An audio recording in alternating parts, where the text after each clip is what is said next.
Hey guys, you better Glasgow here once again, and welcome back to my channel. This time, this video is going to be over something. Which character is the most powerful in Harry Potter? And I'm not a super big Harry Potter fan.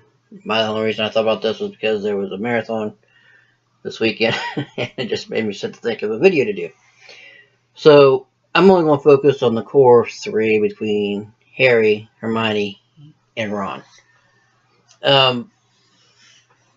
Now, the only reason is there's just too many fucking characters in this damn thing, and they come and go, wax and wane. You don't get a whole big scope of the powers, and outside of Dumbledore anyway, who dies through the fourth, fifth movie, who's clearly powerful, or Voldemort, who's semi-powerful, I guess you could say.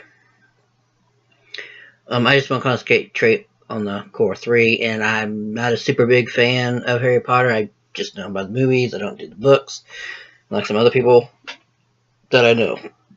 So I'm probably gonna get a lot of shit from who I'm gonna say is. But I'm not gonna beat around the bush. Who's the most powerful? It's clearly Hermione. She's just the most powerful of the three, and I'm gonna tell you why.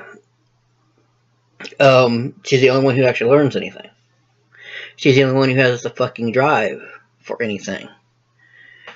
You learn as they're growing up, even from the very first movie, that she has been training all of her life. She's been studying hard, and she has a chip on her shoulder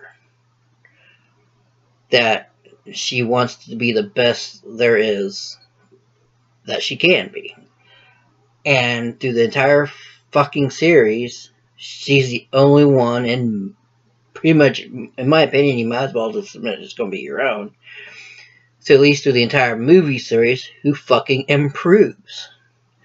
She's the only one who goes out and seeks knowledge, from stealing time spinners, or whatever the hell you want to call them, to be in two places at once, learning, getting the potions, making the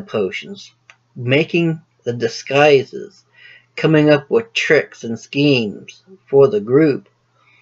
She learns to think on her fucking feet, and usually has the spells to back it up.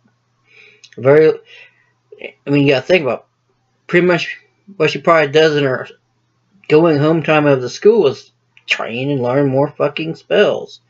She's what we'd probably call a fucking bookworm for wizards. And, all because she wants to prove that she deserves to be in the magical world. I mean, you see how emotional she gets when she's called a mudblood, especially from Malfoy, and how it hurts her. And the only reason she's the absolute most, she's the most powerful of the three when it comes to spells, which is what I'm going on. The thing that holds her back is her emotional state.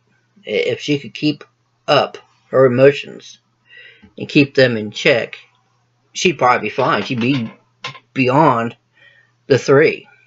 She wouldn't even need the other two. Now, to answer why some of the haters, my people are like, oh, well, why didn't you think of Ron? Well, what's wrong with Ron Weasley? He's so cute, he has the heart. Yeah, he's got the heart. He just doesn't have the stuff to back it up. There's nothing wrong with heart. I'm probably one of the people you would see would have heart on their biggest lists. But he constantly messes up spells. Even in the later senior years, he's messing up spells. He's great. He's good at thinking on his feet. He can pull a group together if need be. But some of his stuff just comes over. But he's a great dude. Don't get me wrong. I like, the Ron character, Ron Weasley. Perfect version of a tryhard, one to make his way in the world, comes from a magical family who wants to prove himself and make his family proud. Not to mention has a big crush on Hermione and wants to prove that he's her equal. And then of course, we can't leave out Harry Potter, the namesake of the whole fucking series. And you're all like, I know you're all going to jump on my case now. No, Harry's the most powerful. You're full of shit, Glasgow. It even says that he's the most powerful wizard there is, and blah blah blah blah blah. No, he ain't. Okay, I'm gonna tell you why. Harry reminds me of, for any Star Wars fans out there, reminds me of Anakin Skywalker from episodes 2 and 3. Okay, supposed to be an ordained person. He's supposed to have this ordained future to be the best and most powerful, but yet doesn't really do anything to get there. For example, all the way up until maybe the second to last movie, he has a hard time doing spells. If it's not simple, he can't do it. The harder spells, he has an issue. Hermione picks it up pretty fucking quick. Who'd be what I consider the most second powerful of the group. Granted, he has ways to stop Voldemort, but that's just from his mother.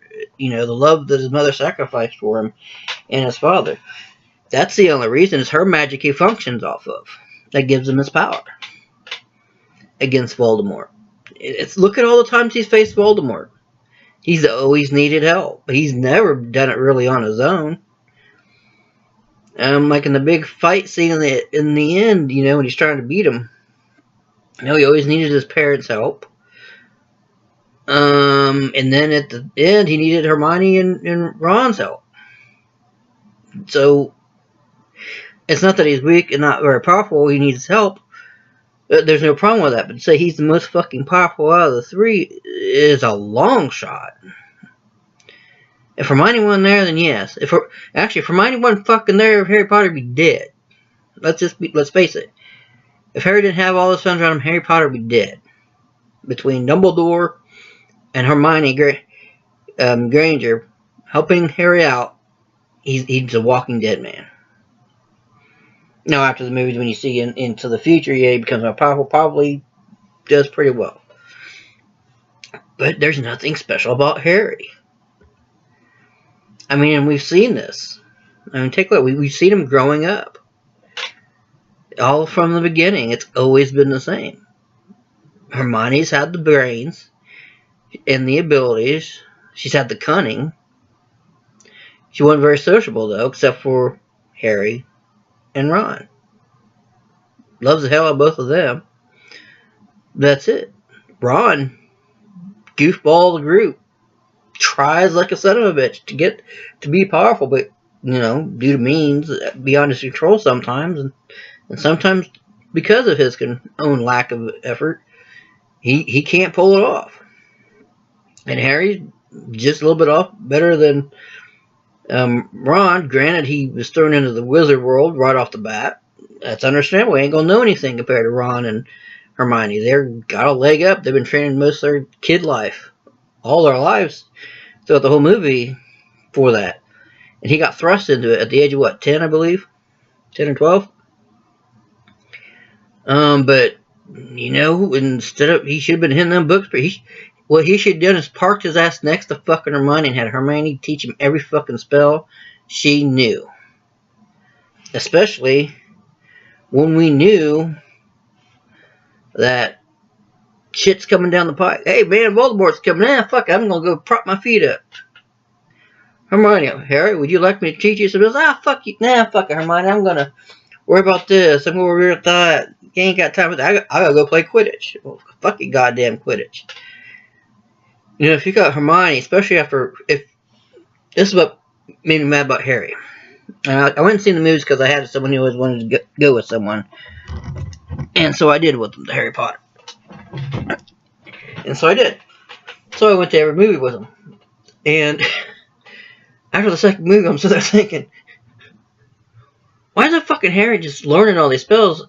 By movie number 3 was it? The Prisoner of Azkaban, I think was number 3, or no later than the Goblet of fucking Fire. Harry Potter should have been off there whipping out spells quicker than Hermione. By the time 4 and 5 came around, he should have been blowing Hermione and Weasley in the fucking dust. He should have had nothing but problems, but he should have been quarreling with Dumbledore in realms of power, especially as Snape. Snape should not have been a fucking problem with him by the 4th movie. Voldemort should have learned to fear Harry Potter. And not just from his fucking touch. Because that's the only reason Voldemort feared Harry for the longest time was his touch. It was from his mother. It wasn't nothing Harry had to do. It's from his mother. So that's why I've said Hermione Granger is the most powerful one of all three. And she deserves that title. She earned it. She worked for it. She's the only one who showed improvement. She showed the gusto. And, fairly kept the means.